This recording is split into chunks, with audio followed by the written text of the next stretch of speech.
চট্টগ্রামের আনোয়ারা উপজেলায় মাদক বিক্রিতে বাধা দেয়ায় এক যুবককে ছুরিকাঘাতের ঘটনায় প্রধান অভিযুক্ত নুরুল হাশেমকে গ্রেপ্তার করেছে পুলিশ। রবিবার 18 মে দিবাগত রাতে বারখাইন ইউনিয়নের নিজ এলাকা থেকে তাকে গ্রেপ্তার করা হয়। গ্রেপ্তারকৃত নুরুল হাশেম উপজেলার 4 নং ওয়ার্ডের শিলাইপাড়া গ্রামের সৈয়দ নূরের বাপের বাড়ির মৃত আবুল কাশেমের পুত্র। জানা গেছে, গত রোববার 17 মে বিকেলে ঝিবাসী উচ্চ বিদ্যালয়ের সামনের সড়কে গ্রেপ্তারকৃত নুরুল হাশেম সহ অন্যান্যদের মাদক বিক্রিতে বাধা দেয় স্থানীয়রা।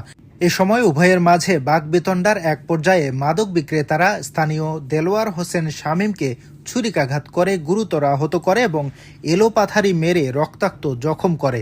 এ ঘটনায় আহত শামীম বাদী হয়ে গ্রেপ্তারকৃত সহ 4 জনের বিরুদ্ধে থানায় অভিযোগ দায়ের করেন।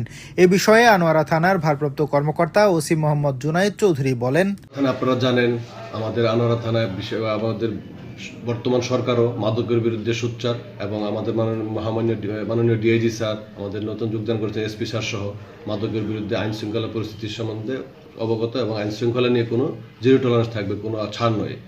উক্ত ঘটনায় আমাদের অভিযানের মাদকের বিরুদ্ধে আমাদের অভিযান অব্যাহত আছে, অব্যাহত থাকবে।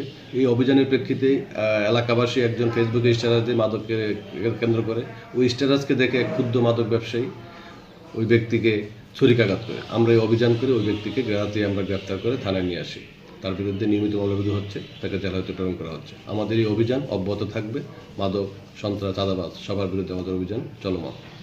ধন্যবাদ।